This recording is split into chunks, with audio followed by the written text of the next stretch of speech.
Come join Kyle, John, and David as they go through what's on the playlist. Find out what's everyone's favourite at Chicken Soup for the Soul Entertainment. We have a few segments, to be honest.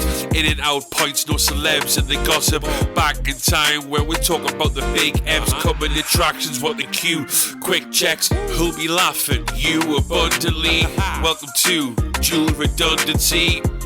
Yes, welcome to Dual Redundancy, the only podcast you can hear all latest in television and entertainment news with too many hosts with exactly the same opinions. I'm one of those hosts, David Allen, and another one is John Berwick, and a third one is Kyle Bridger. I will say that I am the Weird Al to John's Dr. Demento to Dave's Madonna. You're trying to kill me, dude. still on the run after all these years. I'm out there. Watch out, watch your backs. Yeah, I thought you were just gonna be like, I'm the Weird Al to your weirder Al to your weirdest Al. Could have. Yeah, it's good. Tonight's definitely going to get weird. We're gonna break down the Roku channel original movie. Weird. They're selling light bulbs in the commercials, people.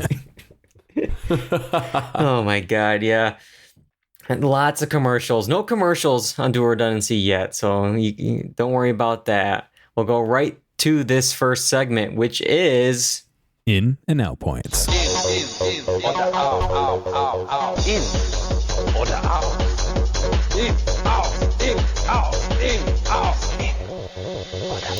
Coincidentally, pretty much all of our in and out points tonight are kind of all about streaming and apps, and it's like they're the in and out points, I guess the movie, the coming attraction, they're all in this kind of world here.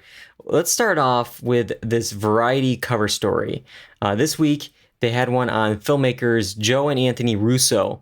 And while they've been working on streaming films recently, they may be returning to Marvel's parent company, Disney, for a very special live-action adaptation of Disney's 1997 animated film, Hercules. And now this film will be produced by the Russos and directed by Guy Ritchie, who did the live-action remake of Aladdin. And if that wasn't crazy enough for you, they say this film will also be a bit more experimental in tone, a bit more experimental in execution, and you're probably wondering how so. Quote, this from one of the Russos: "There are questions about how you translate it as a musical. Audiences today have been trained by TikTok, right? What is their expectation of what that musical looks and feels like? That can be a lot of fun and help us push the boundaries a little bit on how you execute a modern musical." Hercules, the TikTok musical. Kyle, you in? I still don't even know what that means. They just said made like word salad to try and sell something. They're like, oh, you guys know TikTok, right?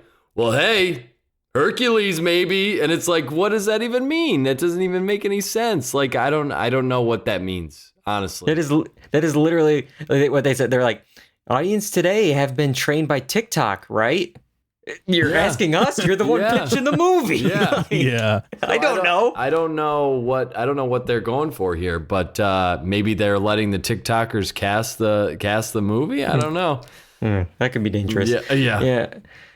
I don't know. It's like they're just using buzzwords these days with all these projects and news stories just to catch attention.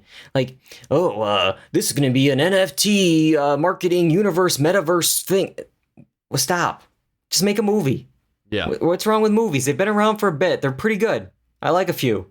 John, are you going to be watching the Hercules TikTok musical? Is this going to be filmed in vertical? Maybe. That's maybe what's the inspiration they're is. bringing back Quibi. That's what they're doing. Yeah. I mean, if Quibi showed us anything, that it's like, doesn't work. Like, get it on an actual platform. Do it long form like everyone else. I'm assuming it's not going to be a 2-hour TikTok. I'm pretty sure they're capped by like 30 seconds or something, right?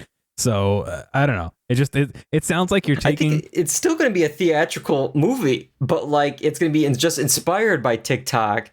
Is Hercules going to be like a modern day Hercules, and he's like looking at his phone? Is that what it's going to be? Is it modern It's just day? like a stone. It's like a, they'll do a play on BlackBerry something or other.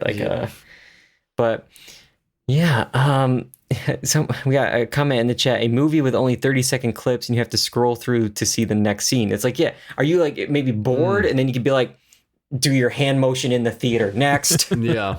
Next. I don't like this one. Oh, go back. I go back. But I don't get it. It's just, yeah, it just is, they're using these buzzwords, and it's just, there's been a lot of discussion from this article, and also like there's been a lot of I guess, So I don't know what.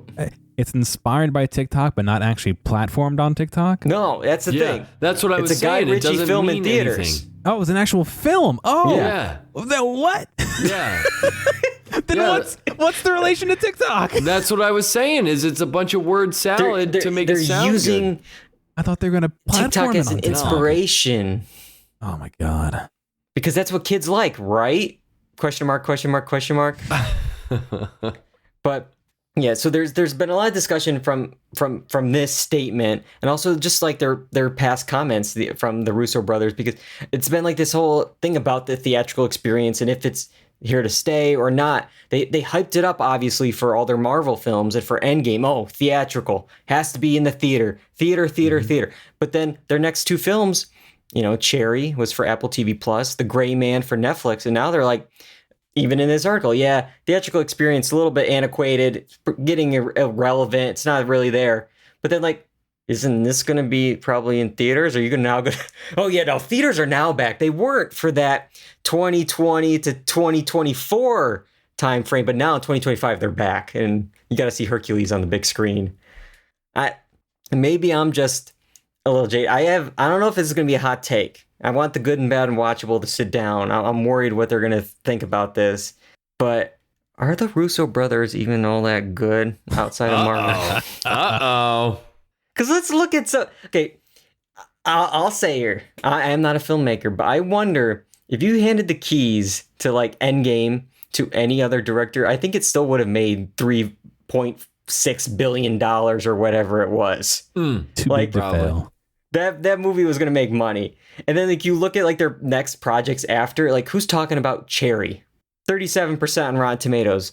The Gray Man, I guess, came out. It was a huge $200 million Netflix blockbuster. Does anyone care about that movie?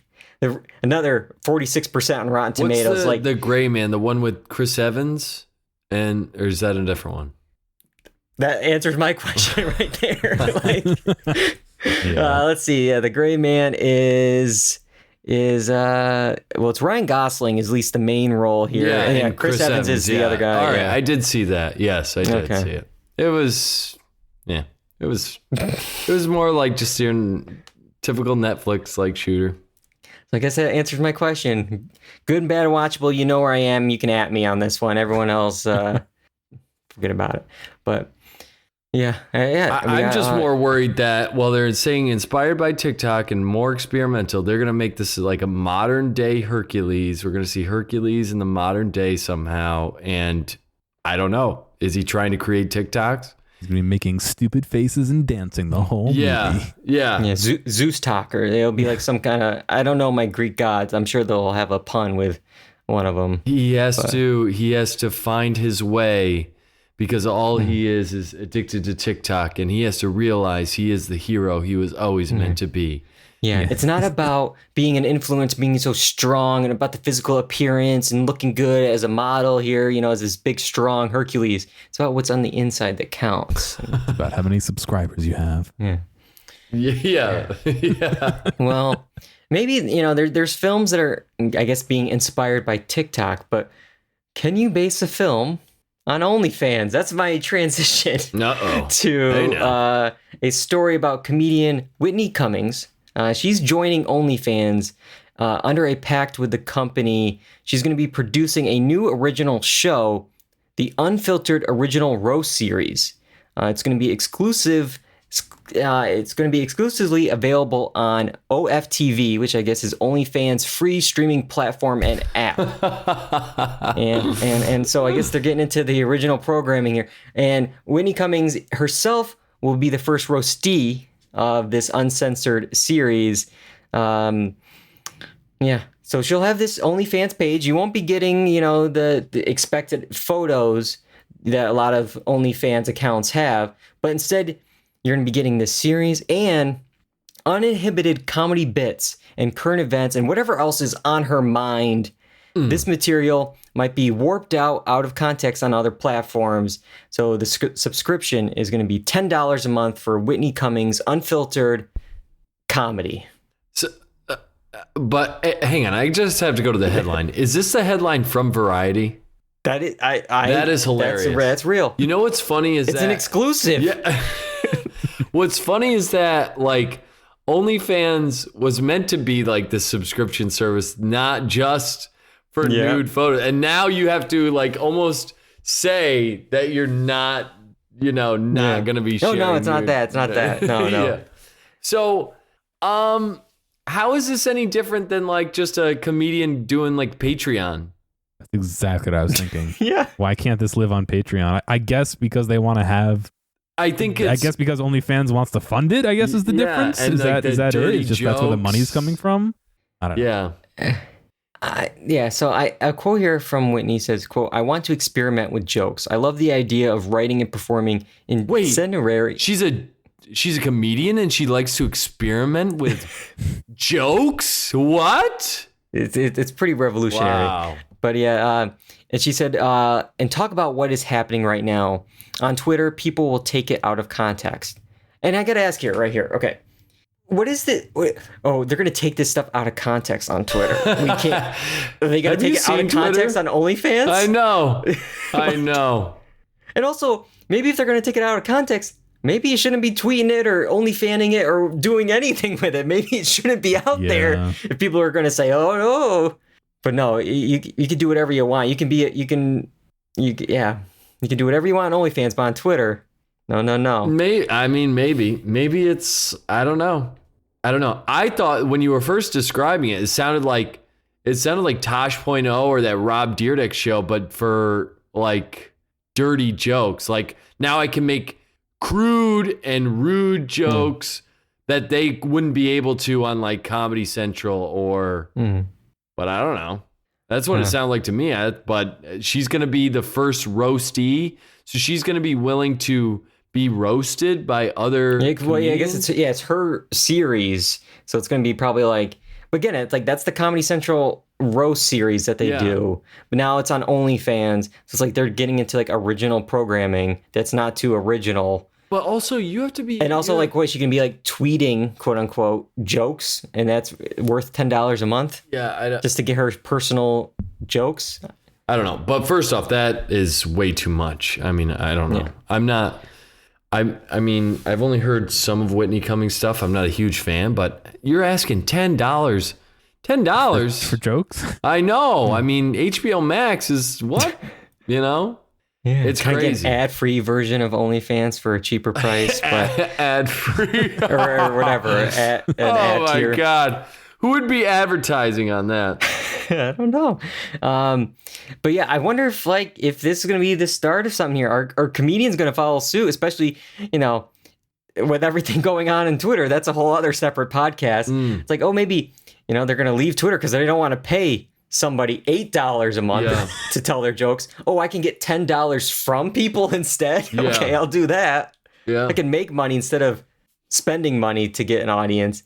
And I saw this crazy stat. So, I mean, OnlyFans keeps 20% of the revenue and gives the other 80% to creators. So I guess she will be getting the $8 that she could then spend on a Twitter account.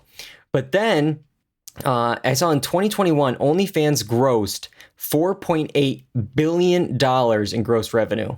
So they're not messing around. This is a big operation. They have a ton of money. Yeah. I mean, I know of some of those OnlyFans creators, like even like the celebrity ones, they've showed like how much they make, and it's so much money, Millions a month. I know. Millions a month. Crazy. Yeah. It's crazy. Yeah. Didn't this is not the same thing, but Kevin from like The Office make like over $1 million or something from like Cameo. Yeah. Like probably. he's making millions off of just doing cameos. That has to be the most soulless thing ever, though. Oh my Just god. wishing people happy I birthdays. know. Yeah. At $100 a pop, $300 a pop, or whatever. Oh my you probably god. you have to say the exact same thing every single time. Hey, it's your buddy Kevin from The Office. Okay. Yeah. Remember the chili bit? Okay, here we go. Happy birthday. Yeah, that's gotta be soul crushing after a while. Well, all right. We're going from one comedian to two others. We spoke back in February, I think it was episode 372, about how Pete Davidson and Colin Jost, they bought a boat. They bought a retired Staten Island ferry, and they're going to turn it into kind of like a night spot, maybe for comedy, for concerts, like events, stuff like that. But got some bad news. It's got asbestos and cockroaches. So, oh boy. Well, you gotta renovate it, I guess. You got to renovate, I guess. Gotta renovate it. And this is according to ex-crew members, including Captain Kevin Hennessy. Their boat, which is the John F. Kennedy Staten Island ferry, it entered service in 1965, and that they used asbestos and stuff like that. And that was a common building material during that time. So it's definitely, the boat is built with that everywhere. And not only that, he said that all these boats, all of them have just cockroach issues. And it was especially bad, he said, for the John F. Kennedy boat. Oh my god. Well, you could just, I don't know, try and bomb it somehow, exterminate it, something. But you're on the water. Like, think of where all those chemicals are going. Like, Yeah, do you need that's to pull it true. into a dry dock to do that? Like, I don't know. know. That's a tough one. Yeah. And then he also said that the ship's engine room had a fire last year, and that when they bought it, the engine was still smoking and sputtering. So this thing, No. no wonder. I think it was only like they bought it for like $280K. Like, it wasn't like, I mean, for like a ferry like that seems like a good deal. Like, okay. Yeah, I mean, But- what do? You just like ransack it, just absolutely demolish everything in it, take out the roaches somehow. Asbestos, you just hope you're not part of a mesothelioma commercial or something in the future. And when people are partying, hopped up on rave glue or whatever Asbestos, they're yeah. on, they won't mind, probably. It's going to turn into that McDonald's barge from over in, I think it was Europe. They built a McDonald's on a barge for like a World Trade Show or something, and it just like is abandoned, just like sitting there on a dock somewhere. It's like That's literally like hilarious. you could just go see it. It's just like a boat that has like, old McDonald's stuff on it. This is what this is going to be. Old MacDonald had a ship. Yeah. Yeah. Oh, I wonder. man. Yeah. For some reason, all I could think of right now is somehow Pete Davidson like driving this thing and blocking like the Suez Canal or something. Oh my again. Like, god. Bumping into Statue of Liberty. Can we say this is going to be a stupid joke, but Uh-oh. something that wait, save it for OnlyFans. something that Pete Davidson buys. I mean, the guy looks like a roach. So can we say that? Oh, come on. Come on. No, I like it's Pete not- Davidson. I This like Pete isn't Davidson, the, but he looks like a unfiltered, human. OnlyFans roast series here, Kyle. He looks like a human garbage dump. Whoa, okay. But I mean, How dare you talk about In Staten a Island good that way? way. Yeah, the ladies love him. He's very funny dude. Yeah, the What's ladies wrong? do love him. I'm the garbage human, but he looks like I don't know if it's what it is. The tattoos or the Crohn's disease or what it is. Yeah, I don't know, but yeah. So I mentioned that the boat was purchased for like $280K. They're saying that the repairs, at least from these crew members, could cost like millions, according. So it's just like, But I mean, if I don't know what nightlife is gonna have. Yeah. Like, who's like, yeah, we're gonna go to the Staten Island ferry. But maybe if they can make it a thing, I don't know. yeah. But according, when they purchased this, it was the two of them, and there was a third person who was a comedy club owner, and he says this is all garbage information. But he did say he received an estimate of the work, and there has to be work there's a lot of work that has to be done. When asked for the amount, he also refused to say what the amount was. Yeah. So, Surprise.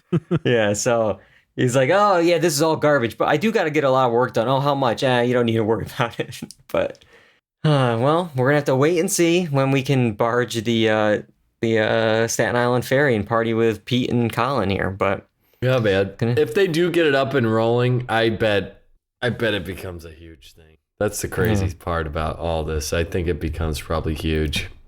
We'll do a live dual redundancy in like the basement closet with all the roaches. With all the asbestos. Yeah. It'll be half off. And then we'll be in a commercial. Have you ever done a podcast in the bottom of a bar? Have you attended a podcast? The bow of a boat full of asbestos. Oh my God. All right. We got one last in and out point tonight to talk about, and it's just an update dealing with Netflix. A couple episodes ago, episode 403, we discussed the details about Netflix's ad tier plan, basic with ads. Well, it was just launched last week, so we have some more details, seeing how things are going. And this $6.99 tier, of course, includes ads, about 4 to 5 minutes of commercials per hour. And those ads will range from 15 to 30 seconds in length. But in that podcast, we spoke about how some of these programs that are going to have ads, we'll have them throughout the episode, whether it's at the beginning, at the end, in the middle there. But then there's some titles, about 5 to 10% of the Netflix titles won't be available at all on this tier plan. And now we know what those what those titles are. I'm going to read through a list here just to give you a sense of what is missing on Basic with Ads. You got Arrested Development, House of Cards, Peaky Blinders, New Girl, The Sinner, Good Girls, Queen of the South, Friday Night Lights.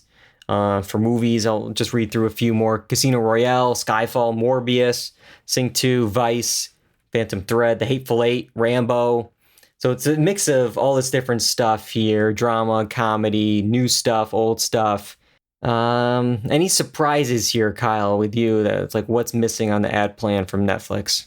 I mean, I'm not surprised at all. It's just like I'm guessing the stuff that people want to watch is not going to be on there, or maybe even some of their premium content that they want you to watch. They're going to try and get you to buy more. I'm also surprised that you can't download on the Basic with ads.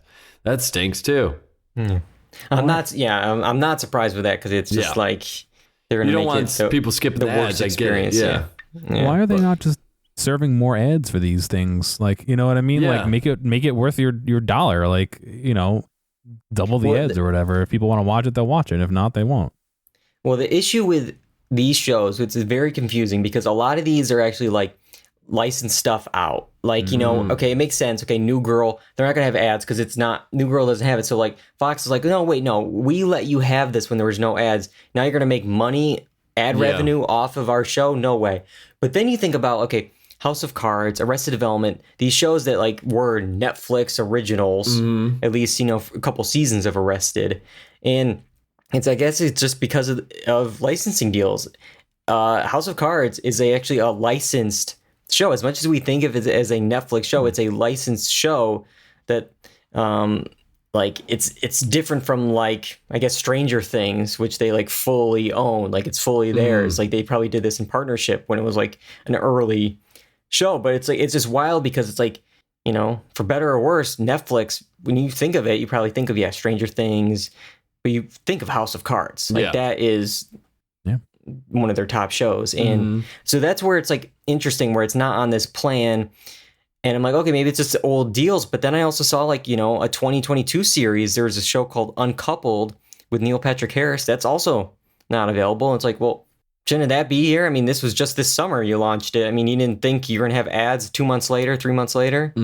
So that's where it's just interesting. And I just think like, while these are, let's see what the word is, like, this is a setback with, these shows. I wonder if it's actually going to hurt us later on, like the consumer, where, okay, well, maybe some of our shows that are Netflix originals won't be on this ad tier. Like whether it's like Squid Game season 2 or Stranger Things season 5 or 6 or whatever it is. It's like those are exclusive now to whatever the premium plan or the the Ultra HD plan. You can't get those shows on the Basic with ad plan. Or that's what about where the I opposite? get starting to get worried about. What about the opposite, where Netflix is like, oh, we can't run the ads on this, we're not going to get it at all, where higher tiers just don't get other content from other platforms because Netflix doesn't want to deal with the split.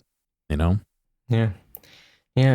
this is also angering, many of the creators now, including Shonda Rhimes was one of them. She has, of course, a Netflix original series of Bridgerton, as well as older stuff on Netflix, like Grey's Anatomy. And she's unhappy with these mid-roll advertising, commercials disrupting the storytelling, because sure, Grey's Anatomy was produced for ABC, has commercial breaks, but Bridgerton was not.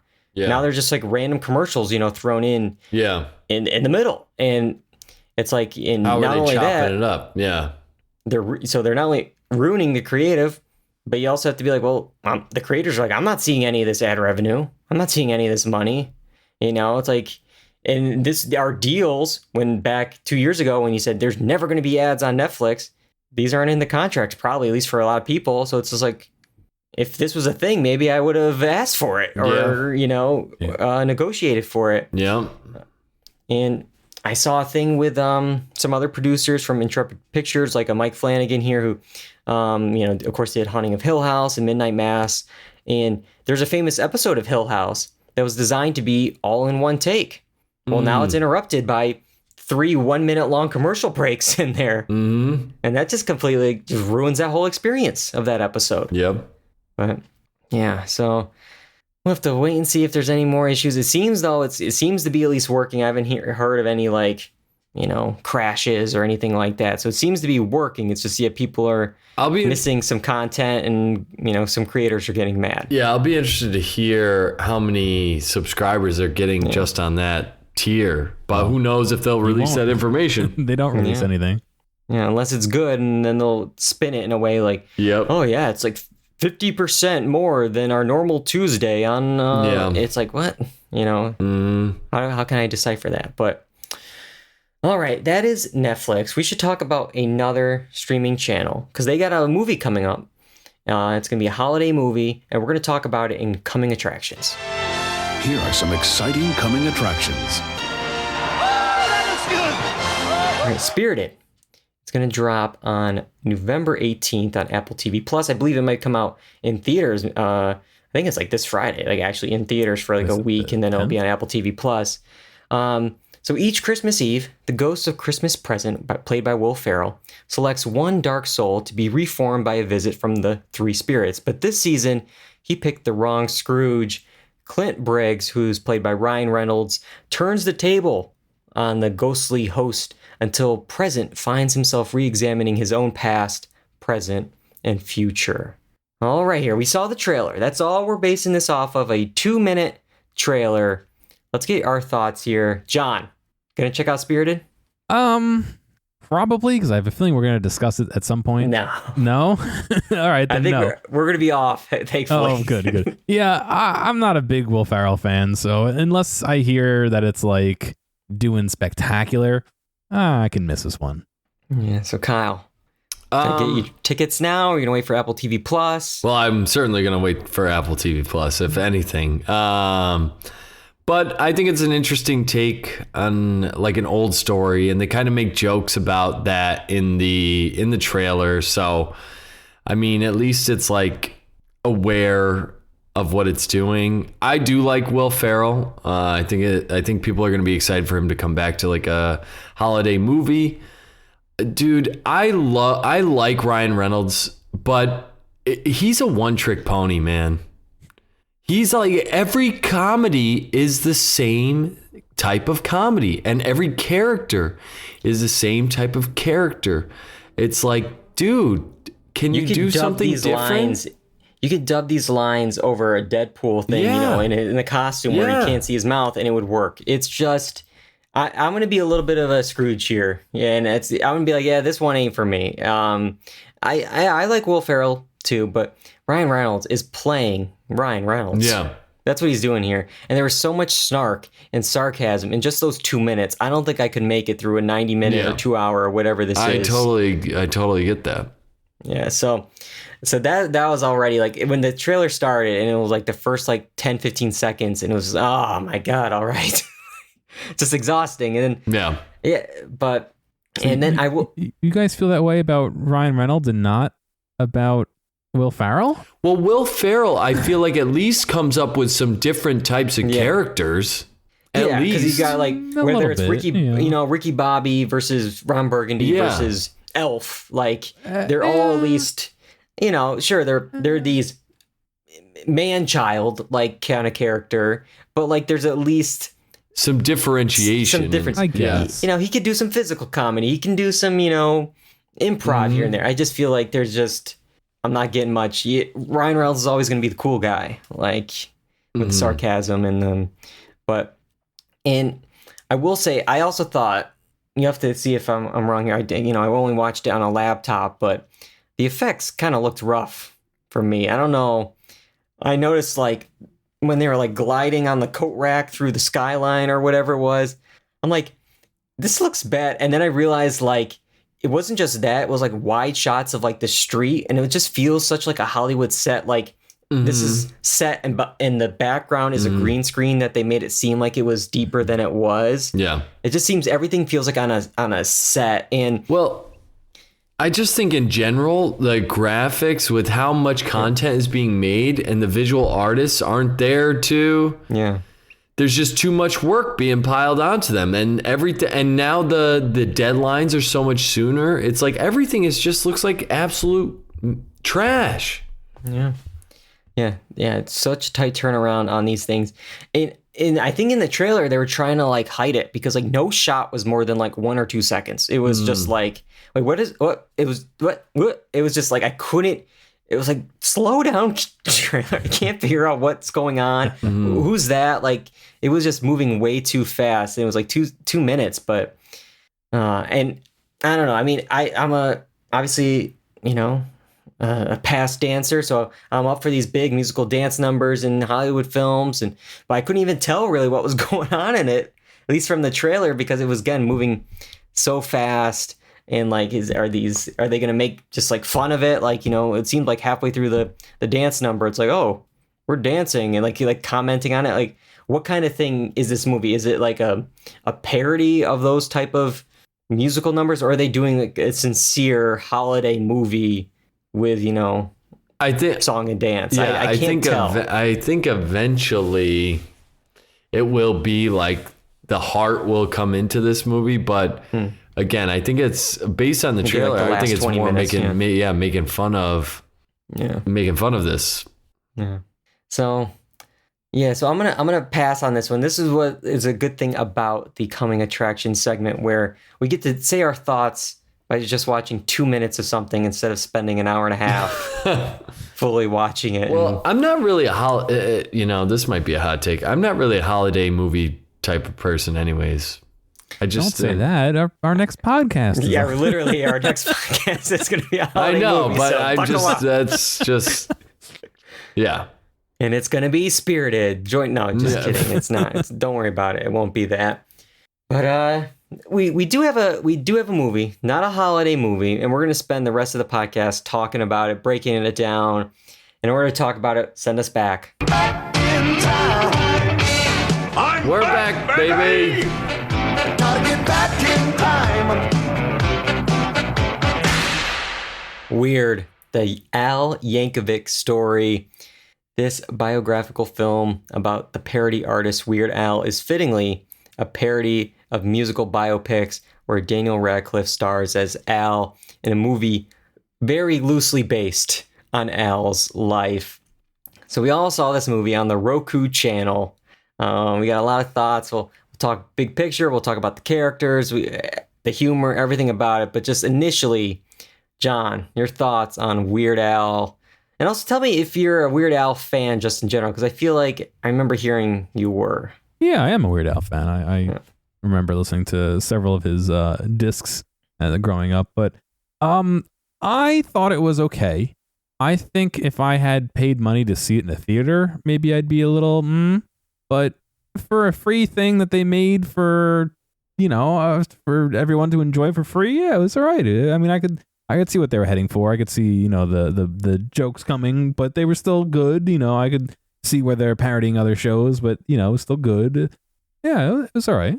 All right. And Kyle, do you agree with that assessment? Are you a Weird Al hater? I am not a Weird Al hater. I enjoy some of the parodies he's done. I'm not like a huge fan, but I can appreciate it. I think it's a little silly. As far as the movie goes, I felt like it was good. It was good. It was like John said. I thought it was fine, and it was fine for a free kind of movie. Didn't really have to pay for it. But I just think like we've already seen it before. Like it was the Dewey Cox story again, which is fine. And like they're also kind of doing like the documentary now thing. But they did it well. I found myself. What I would say about this movie is how I feel about Weird Al. The songs is like, okay, this is funny and clever, but I'm not laughing. It's more like I'm just smiling. Like, okay, I see what you did there. Okay, I see what you did there. And so it wasn't really a lot of laugh out loud stuff. It was more just like, oh, that's funny. That's clever. Yeah, that's clever. Yeah. So that's how I was kind of going through the movie. It was like, oh, okay, that was clever. I like what they did there. And I think they did all the things of making fun of those music movie tropes, all those things that you see in those biopics. They did all that stuff very, very well. But again, it's just like, oh, okay. It's like a tip of the cap. It's more than anything. Yeah, it was almost like an elongated Funny or Die thing, which is actually what this is based off of. There was a 2010 trailer, which we'll talk about a little bit later on.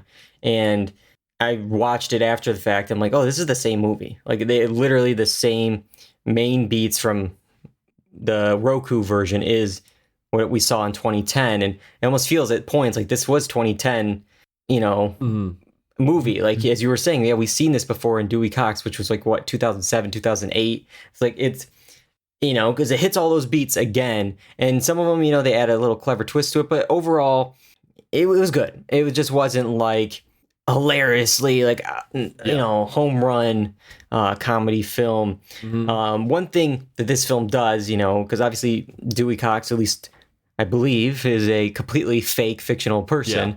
This obviously is a real person, but majority of the stuff here is fake. And the director said that the film would involve absolutely no research on Al's actual life. Quote, it was basically us taking like all of our favorite tropes from biopics and just, it's really satirizing the entire biopic genre. Yeah. Not just rock biopics like The Doors or Walk the Line or Bohemian Rhapsody. It's also Boogie Nights and Forrest Gump, like fictional biopics as well. Yeah. They all sort of follow the same storyline template. And it was us kind of deconstructing that and then putting it back together in the most weird, surprising way. So, yeah, and I would say based on that description, they did all those things with like the family dynamics is just over the top, family dynamics, and right from the start. It's clever. It's just not like laugh out loud funny. And I almost wish they could have like gone further with it. I felt the first half was weird, and obviously the second half when they were like doing the John Wick diner fight that leads to the Rambo jungle Pablo Escobar finale. That was obviously nuts, but I feel like the middle was pretty standard biopic, paint by numbers, because it hit all the standard stuff. You have like the open with like the narrator, probably wondering how I got here, and the flashback to obviously with a narrator that sounds nothing like Weird Al, which is, and the narrator who like goes away like after for the middle of the movie and then comes back at the end, and then that wasn't Daniel Radcliffe, right? That was somebody else. No. Okay, no, I didn't think it was, but it's one of those ones where it's like, can he do that voice? Like, okay. Well, we'll talk about his voice and his singing voice in a little bit, but. You also have like the music exec who's like played by someone who like really capitalized on said music, that hating that music. Like we had Mike Myers in Bohemian Rhapsody being like, nobody will bop their head to this song in a car. And obviously Wayne's World there. And then obviously you have Weird Al saying the same thing to Weird Al. And so you have all those beats.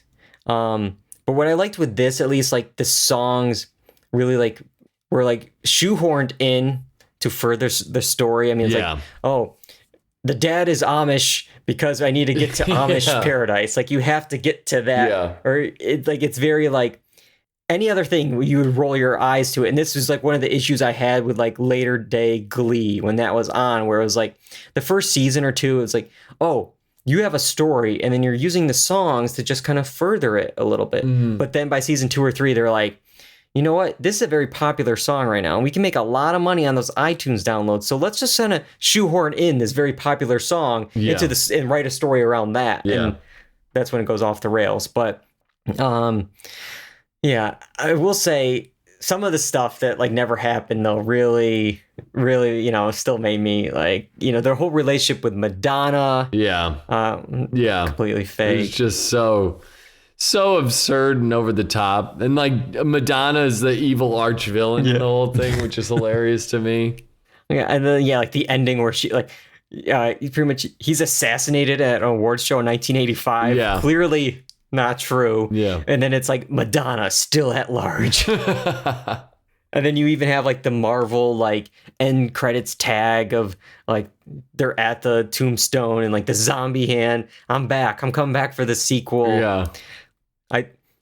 Small thing. I loved on the tombstone. I don't know if you saw it. It said like born whatever year, and then it said ate it with the year 1980.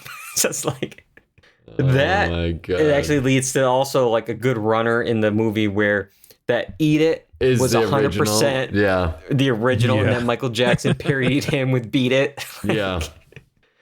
Just oh my God. So I guess while we're talking about like those kind of humorous moments, any funny jokes or scenes that like stood out to you guys and made you chuckle more than smile? Oh man. There was just so many absurd, ridiculous things.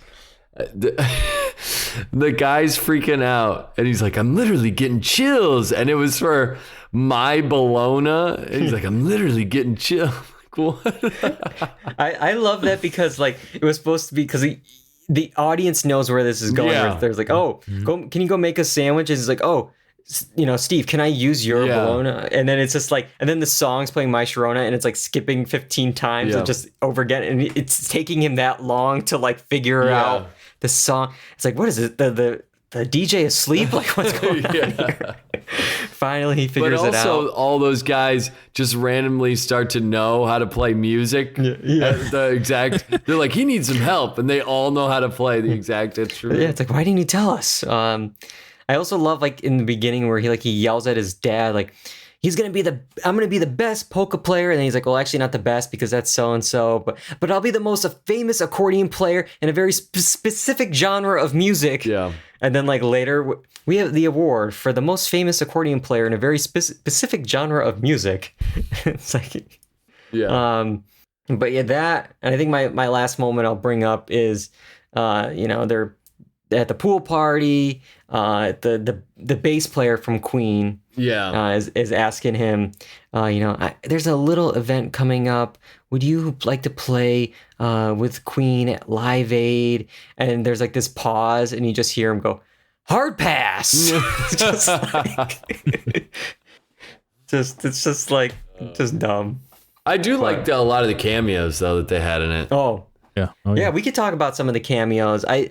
For me, like, yeah, because at this pool party, there were so many like famous faces of like musicians and art people. And the one that really stole the show for me, I think, was Conan O'Brien. Yeah. He was barely, you know, it was like 2 or 3 shots of him, but just the simple reaction shot of him as Andy Warhol playing that like weird instrument and Another One Rides the Bus just like made me lose it. Just like the face, the determination on his face is just. Yeah. I like Jack Black. Oh, Jack Black, yeah. What was he playing? Wolfman Jack or something like that? Something like that. Yeah, I'm not sure. He was funny. Yeah, John, were you sad that Freddie Mercury wasn't there and said we got the bassist from Queen? It just, that felt like a weird choice. I mean, it worked, but like, There's some behind the scenes stuff with this. Supposedly, to, I guess, allow them to use the song Another One Rides the Bus in the movie here. I guess maybe you probably had to renegotiate maybe with Queen or something to use this song. They pretty much said to Weird Al in the film, you can't mention Freddie Mercury. Okay. Well, They weren't allowed to mention Freddie. If you want to use this song, you can't mention him. They're very protective, it seems like. After Bohemian Rhapsody and the whole Sacha Baron Cohen thing, it's like they're very protective of. Didn't they make that. fun of it though? Like, who is this guy? Weren't they like, who's Yeah, this no guy? one knew who he was. Because I think that's what they were doing. Because it's like, oh, they could pick anyone from, Queen except for Freddie Mercury. So it's like, let's just pick like the bass player because Yeah. nobody knows the bass player except for John probably. But, yeah. Any other cameos? Any other people stood out to you guys? I did like, was it Rainn Wilson? Is that his name? Well, it's okay. We could talk. Yeah, Rainn Wilson. As I mean, he Dr. was Dr. Demento here. I thought he did well. I mean, I haven't seen him. Like, I remember seeing him in that one show on Amazon Prime. What was it called? The comic book one. Oh yeah, like it was. You know what I'm talking about? Yeah, it was like Oh. it was a comic book, like end of the world, like yeah, it was like dystopic. pandemic thing. Yeah. Damn, what was Utopia? Yeah, Utopia. Yeah. But I thought he was great in this. I thought he was really Interesting.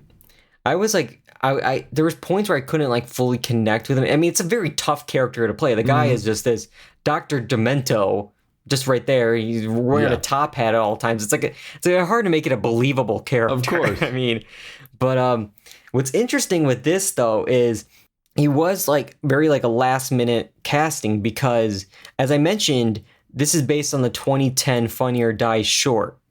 And I rewatched it, and it really follows the movie very, very closely. Like all the beats, like even like the dad wearing the Hawaiian shirt underneath the work uniform, the Madonna character, everything's in there. But in that version, Patton Oswalt is Dr. Demento, and he was supposed to reprise his role for this film, but the film actually had a very tight, like 18-day schedule. They shot this thing in 18 days, and Patton ended up breaking his foot. So he wasn't able to, fully commit to this. So they let him, they do the cameo as the bar heckler there. Yeah. But initially, that was going to actually be the 2010 Weird Al actor, Aaron Paul. But he got COVID during the same shoot. So it was just the whole thing where Aaron Paul was supposed to be the heckler, but he couldn't do it. Patton Oswalt was supposed to be this. Oh, he couldn't do it. So let's put now him in that role. And there's a lot of like moving around. But, yeah, so I will it's just say interesting. the overall comedy of just like everyone jamming out to these parody songs is just so ridiculous the entire I time. love Rocky Road like at the biker bar there. Yeah, it's Come just on. so stupid. Yeah, That is just flat out just so dumb. But yeah. Yeah, so we haven't even really talked about Daniel Radcliffe. I thought he was very good. Yeah, I in did this. too. It again, Weird Al is a very iconic performer. Very iconic look. I thought he had a lot of fun with it, and I want to ask you what you guys thought about him. Obviously, not doing the vocals. We have Al dubbed over Daniel Radcliffe. Any thoughts on this, there, John? I don't know if I've ever heard Daniel Radcliffe sing. Like I don't know. heard he's a good singer. I can't remember. There was my fiance said saw him in some project, some movie or something else, and I guess he's a good singer. But I don't know if he has the Weird Al voice. I wonder if it's more of a time thing. I mean, if they were shooting it in 18 days for him to learn the songs and do multiple takes, where they can just grab the originals that Weird Al did for his albums and just slap them in there, and lip sync. That in my mind, that's probably why they did that, is just for keeping it quick and keeping it concise. I honestly think they probably could have done it for comedic effect, because honestly, some of the times the dubbing wasn't great, and I thought it was more so done as like a joke, because it's clearly not him singing. So is it? It could be. Like It's like part of the it's joke like, kind of thing. because it's like in the beginning it was like the inspiration. Like, oh, where did that come from? Oh, it just came over me. Like, so maybe it was like a voice like inside him, something, or it's like another kind of biopic gag where it's like Rami Malek didn't do Freddie Mercury in Bohemian Rhapsody, so it's like, yeah, that's just what they do in biopics. They hire an actor and they just lip sync. But yeah, I'm trying to think of any other of the cast I want to talk about. I mean, I thought Evan Rachel Wood was also very good as Madonna. I thought she did I'm not too familiar with all of her work, but from her past projects like on Westworld, completely just different performance here. Dude, she's been around forever. She's in even like her starring role in when she first started in 13 is crazy. Ugh, she's really she's been around. She's good. Yeah. So let's talk a little bit maybe about the Roku of it all, the Roku experience. Oh yeah. Yeah. So how was being able to find this and watch it and stream it and stuff like that? Any issues, Kyle, with watching on the Roku channel? I mean, I didn't have any problems. I will say and I don't know if this was something with my laptop and the TV. I tried to AirPlay it from my laptop to my TV, and it did not work. It like would not show up. I had an issue with that at first too. Yeah, I did try doing it for my phone, and yeah, so I just watched it on my laptop, which was fine, but it would have been nice to AirPlay it. And the player worked fine. A lot of commercials, a lot of promo stuff for their own stuff. They made it, at least they made it easy to get to. Like I even Google searched like Weird Al Roku channel, and it popped right up. But I will say, when I first was looking, I was looking for just Roku and not realizing that Roku channel was different, because now when they were advertising, it felt weird to me that they're like trying to sell like light bulbs and like other stuff, but then they're also a streaming service. It was just so weird. It's like, what are you guys doing? Is everybody just want some content so that they have eyeballs somewhere? I don't understand this. yeah, for me it was I liked how at least at first you could go on like whatever web browser and just type it in, and you didn't have to like log in. It was just free. It was there, and it was streaming. Yeah, I had the issue with the AirPlay on mine, and then we have this old Roku stick from another apartment before we moved here, and it took us like 20 minutes because like we had to like reset the device and then start it back up and sync it up to this. I'm like, come on, I just want to watch this movie. Just like it was so hard. John, any issues with you with the Roku? No, I generally watch stuff on my computer, so I didn't have to cast it to anything. I mean, that being said, HDCP, which is like copyright protection stuff, has been a big fight for everybody forever. So I'm kind of not surprised that you guys had issues with that. But no, it works fine on the computer, and yeah, lots of ads and yeah, the ads. I really wish that we could have done something. Obviously, I can't complain too much. I saw the movie for free, but like I wish there was a way to like do it commercial free, like whether it was like a free trial of something or like watch ads at the start. Yeah, watch ads at the start. Yeah, because like it was, it was fine. It was frequent too. It was like a 30-second thing in the beginning. Okay, sure. But then it got more and more frequent. And then by the end, it was like a 2-minute block of commercials. And it's just like, it really, I think, interrupted the flow. As we were talking with the Netflix ad tier, there's points where it's like, because at points I'm like, is this almost like the commercial in a Talladega Nights? You're watching the car wreck and then let's cut to commercial. And it was an Applebee's commercial. And then like, is this part of the movie? Like it was just so abrupt and out of nowhere. But I will say also, I felt like you could definitely tell I had the Roku budget. It sounded like, 18 days.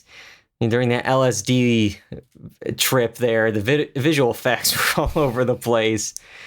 But I guess they spent $8 million on this production. Wow. So it went somewhere. But do we think, I mean, somebody is lying to us. They paid $8 million for this.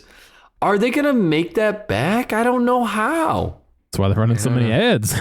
Yeah, maybe. Yeah, I guess I don't know. They must make way more. It must make way more money streaming or having some kind of content. I don't know why else these companies would be doing it. Somebody's got to be making crazy amounts of money, and they are lying to everyone else because something's going on here. This is crazy. Yeah, maybe they're in it for the awards recognition here. This may get Roku an Emmy, much to the displeasure of Al, who wanted that Oscar. At the very end, they have to another kind of parody of the biopic. There was the end credits for your consideration Oscar song, and Al wrote the song "Now You Know," which has a lyric. The song is technically eligible for Oscar consideration. Unfortunately, Roku was unwilling to give it the 1-week theatrical release to become Oscar eligible. Instead, they want to submit it at the Emmys. And Weird Al said, quote, I don't agree with this logic, but they say they're in the TV business, not the movie business. So they would rather have a Creative Arts Emmy than an Oscar, is what I was told. So again, feels like weird logic to me, but I have to accept that. I don't hold any grudges. I mean, I'm just thankful the movie got made. Well, do we think this thing could win any Oscars at all? It's eligible. The only one is the best song. Maybe it really depends on the year, because there's, one of my favorite best song wins was in a year that there was only like 2 nominees, one from an animated film, and then the other one was the winner, which was from The Muppets, which was the Flight of the Conchords, Man or Muppet. Well, so like you could get something like that, maybe. But like, the other times, if you look at the last few, it's like, okay, is there a Bond movie? All right, there's the Oscar winner. What's he like? Then again, I'm looking at it. 2019's it was "I'm Gonna Love Me Again" by from Rocket Man. So the biopic, the musical biopic there. So, but it is the Roku channel. I mean, they did make a movie, but it really is like a TV movie more so than a. That is true. I don't know. It's all those lines get judged or blurred because it's like, yeah, you got Apple TV Plus, they compete some things at the Emmys, but nope, this is a, But, all right. What's next for the Roku channel? I mean, they got the library of Quibi leftovers that you can watch. And it looks like they have a lot of like fast channels from different other networks you can do. Maybe you could just watch the Roku City screensaver. And I saw this New York Times article last week about how everyone loves the Roku City screensaver. They were just saying how much they love it, and they'll just put it on instead of actual programming. Like, what's this saying that people would rather watch the screensaver than your originals? What in the world? Oh my god! People are like imagining what would it be like to live in Roku City there, because obviously you have like. You have a giant Avengers robot tower. in the back. You got a giant robot. You got the Back to the Future clock tower. You have like all these things here and there mixed together. Maybe this could be their next IP, like some animated adventure going through the streets of Roku City. Oh my god. Pack your bags. We're moving to Roku City from the New York Times. That's crazy. I didn't know that was a thing. Yeah. But, oh my god, I think we've covered everything we can cover with Roku and Weird Al, and I think that's probably one of the last times we'll talk about Roku channel for a while, until Weird 2, even weirder. But all right, that's it for this week. Our next live show is going to be a big one. We're going to talk about the 30th anniversary of Home Alone 2, Lost in New York. It'll be on November 21st. Kyle loves his holiday movies, and we got Home Alone 2 here to enjoy. The Wet Bandits or Sticky Bandits or whatever they are, they're going to be back on the pod. That's their names, Marv and Harry. You guys are going to have to rewatch it to remember all the details, because we're going to break it all down. If you need a refresher, we are going to do a little special restream of one of our favorite movie breakdowns, and that's the original Home Alone. We did that back in 2020. So next week, we won't be live, we won't be new, but we will be airing this Home Alone recap during our Monday night time slot. So then that way you are all refreshed and ready for that Home Alone 2 live show we'll do the week after. Let's see here. I got one last thing to promote. I don't know if you guys have been noticing on the Twitch stream here, a special t-shirt with the logo. Yeah. If you like it, if you like the threads, we have this new merch store that Gearomatic is hosting. We got some shirts, some stickers, some mugs. We'll have some more stuff soon, but this can get you started on some Do or Done See merch. The best way to probably find it is our link tree, which is in the show notes. You can click on the link there for that. I gotta thank both you guys for joining me tonight, for John directing the show as usual, Kyle always with those hot takes. Some of them definitely will get us canceled at some point. They're not that bad. Yeah. But you can find all those takes on YouTube, Apple Podcasts, Spotify, the blog, doordynasty.com, of course. Live Monday nights on Twitch, twitch.tv/doredundancy, 8 p.m. Eastern. And you can follow us on Instagram for sure. And we'll see about Twitter. But until next time, I'm David Allen. I'm John Berwick. And I'm Kyle Bridger. And that's all we got for Doorduncy. Goodbye, everybody.